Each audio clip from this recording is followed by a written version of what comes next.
The world would feel like a much smaller place if it weren't for the invention of planes. Because of aircraft, journeys that would have taken our ancestors days, weeks, or even months in the case of crossing the oceans, now take just a few hours. You'd have thought that we'd treat planes with respect because of that fact, but they get left behind and abandoned surprisingly often. You're about to see proof of that in this video, which features the most incredible abandoned planes in the world. The airplane graveyard in Bangkok, Thailand, isn't a real graveyard and isn't recognized as such by any local authorities, but it's become the final resting place of more than one derelict aircraft body. In an unlikely twist of fate, though, there are now a whole 3 Thai families living on the planes and using them to make money. The remains of an old Boeing 747, along with 2 MD-82s, can be found close to Ramkhameng Road in the suburbs of the city, discarded on a roadside as if they were everyday waste. It's thought that the aircraft are owned by a local businessman who buys disused planes, strips them of anything that has any value, and throws away the parts he doesn't need. That policy apparently extends to the nose cones and carriages of the planes.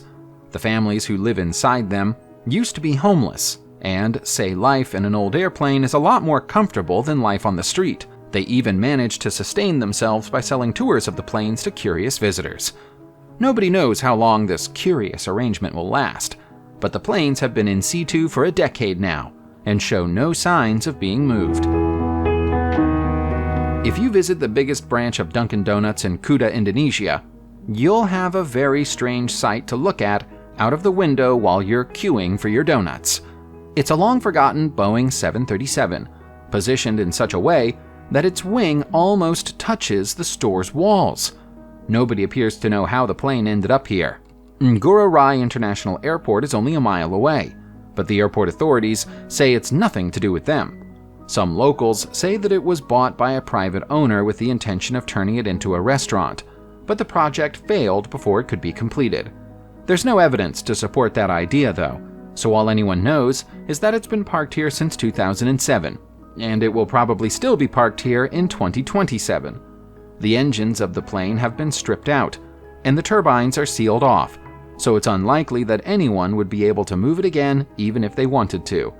The 737 has been standing here for so long that it's become part of the local landscape, and can even be seen on Google Earth. While there are numerous plane wrecks to be found on the surface of the Earth, there are even more to be found underwater. One of the most famous of them is the Corsair, which is a wreck diving site off the coast of Honolulu, Hawaii. The Corsair was on a routine flight in 1948 when its engine spontaneously failed.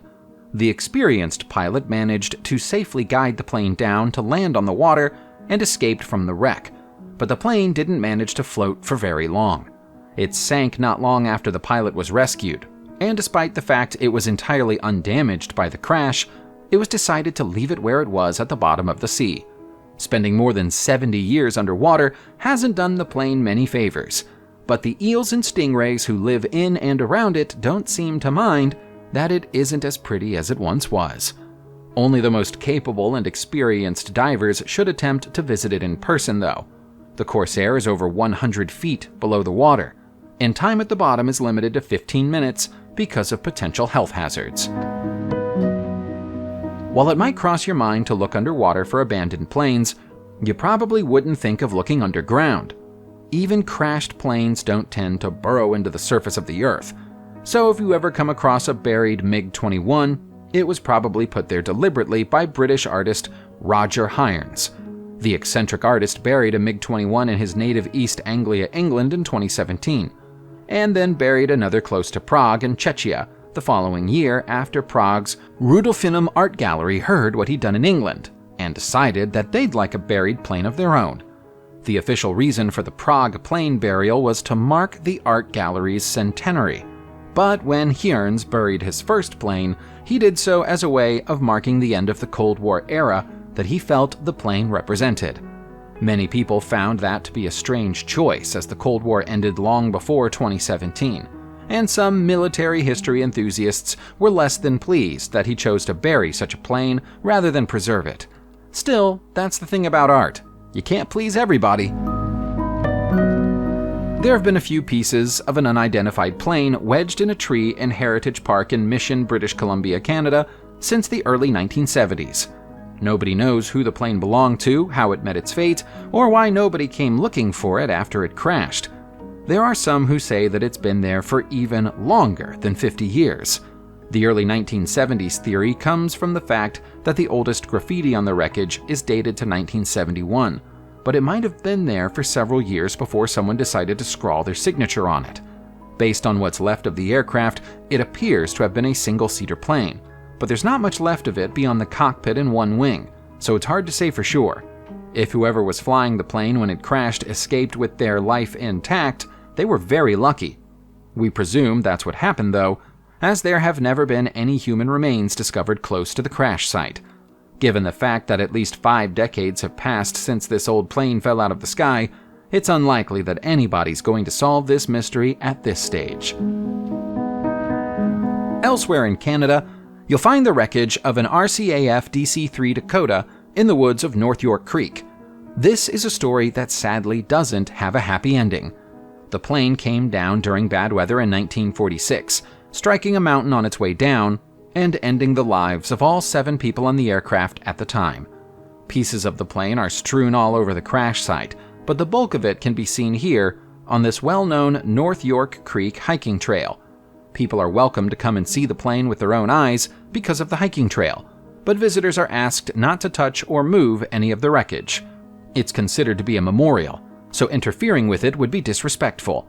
The biggest piece you'll find is the tail section, which was torn off from the body of the plane at the moment of impact, and so has largely remained in one piece. Time hasn't been kind to the wreck, but there's enough of it left to get an impression of what it must have looked like when it was complete. We've already seen one underwater plane when we took a look at the Corsair earlier on, but that site is very difficult to get to. You'd have a far easier time catching a glimpse of the underwater plane wreck close to Staniel Cay at Roker's Point Settlement in the Bahamas. On most days, you can see it clearly just by looking through the water from above. The plane is barely 6 feet below the water, which might make you wonder why the owners have never retrieved it, but they have no intention of doing so. The old plane has been put in place deliberately, as both an artificial reef and a diving and snorkeling attraction to entertain tourists. Even in waters so shallow, marine life hasn't been put off the idea of setting up home in and around the wreck. Whole schools of tropical fish can be found in almost every crevice, but keep an eye out for the nurse sharks who like to rest underneath its wings. They're mostly docile creatures, but they have been known to bite if accidentally stepped on or poked by passing humans. What more could an old plane hope for than to be retired to a Hall of Fame when its flying career is over? That honor isn't extended to the overwhelming majority of aircraft, but you'll find plenty of them at the Vol Planes of Fame Air Museum in Vol, Arizona, USA. The Planes of Fame Museum, which might be more accurately described as a boneyard, was put together by aviation enthusiast Ed Maloney in 1957 as his way of preserving and honoring the aviation industry. While there are quite a few broken down wrecks at the site, there are also several fully restored vintage planes, some of which date back to the 1930s. Over time, the museum has grown to include other types of memorabilia and exhibits, including old cars and military uniforms. The best of the planes are kept in flying condition and still take to the air every year for special displays. That's no small achievement considering the fact that some of them are 100 years old. In keeping with Maloney's wishes, the museum never turns a plane down. So if you happen to have an old plane you're trying to get rid of, give them a call. Ed Maloney's old museum is impressive, but it's dwarfed by the size of the 309th Aerospace Maintenance and Regeneration Group in Tucson, Arizona, USA. The site's name isn't just long, it's also a little inaccurate. There isn't much regeneration or maintenance work being performed on any of the planes you'll find here. Instead, it's the largest military aircraft graveyard on the face of the planet. Here, in this 26,000-acre facility, you'll find at least one unit of every type of plane flown by the military forces of the United States of America since the Second World War. In most cases, there are dozens of units of the same class of plane. The facility hosts a few civilian planes too, Boeing 707s for example. But for the main part, you'll find F-4 bombers, B-29s, and C-74s. While none of the planes will ever fly again, parts from them are taken and used to refurbish active planes that are still part of the military's roster. The U.S. Defense Department's figures suggest that for every dollar spent on keeping the planes here, $11 are saved through the reuse of parts. That must make it one of the most economically efficient graveyards in the world. There's an Ilyushin IL-76 cargo plane standing on the desert in the United Arab Emirates, and although someone must know what it's doing there, nobody appears to want to admit to knowing the full story. However, most people believe that it has something to do with organized crime. The plane, which was built in Uzbekistan during the 1970s, was in service with the military of the Soviet Union until 1990, at which point it was bought by a small aviation company called RCAF. The owner of RCAF was the brother of illegal arms dealer Victor Bout, and the government of the UAE strongly suspected that Bout was involved in his brother's business. The company was rarely out of the headlines and was charged with more than 100 breaches of civil aviation law in 1998. That led to the dissolution of the company in 2001, shortly followed by a ban on either of the Bout brothers entering the UAE. Because of the ban, the brothers can't come and pick up their plane.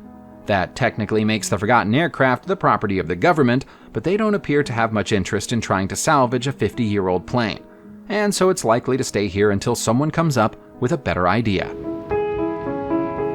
There would already be something sinister and foreboding looking about Sólheimasandur Beach in Iceland, even if there wasn't a plane wreck on it. The weather is cold, the sand is black, and the sky always seems to be gray. If anything, the shattered remains of the U.S. Navy DC3 on the beach are just doing their best to fit in with the general theme. The huge plane crash-landed on the beach in 1973, thankfully without anybody aboard suffering lasting damage. That didn't stop the pilot from catching the blame for the incident, though, as it appeared he'd allowed his plane to run out of fuel. The plane was already on the verge of retirement when it went down, so rather than a salvage attempt being mounted, it was immediately written off and abandoned. It's said to have spent most of the next 2 decades in one piece, until a local farmer came along one day in the 1990s, cut out the entire tail section, and either sold it or used it for scrap metal. Surprisingly, though, the engines are still attached, and the cabin is still pretty much the way it was when the crew walked away almost 50 years ago. A plane that's abandoned in a remote location will probably be left to rot in place. A plane that's been left behind somewhere that's easy to reach, though, will almost certainly find itself repeatedly targeted by vandals and graffiti artists. That's what happened to this twin-turboprop Grumman G159 in Cartersville, Georgia, USA, which now boasts a psychedelic external color scheme. The plane was abandoned in mysterious circumstances by the side of a river during the early 2000s. It didn't take long for scavengers to find it, and they picked clean its instrument panels, engines, wiring, tail, and even the wings in next to no time at all. They left behind the rest of the fuselage, though, including the leather seats. The plane once belonged to Phoenix Air, who operate in the area but say that this Grumman was sold into private hands after they stopped using it, and they're not responsible for its fate. The land the plane is standing on belongs to the city of Cartersville, and so the local authorities could have it removed if they wanted to, but they've decided to let it lie and continue in its role as an unconventional tourist attraction instead. Subscribe to the channel, turn on the notification bell, and enjoy watching new videos on my channel. Thanks for watching, and see you soon!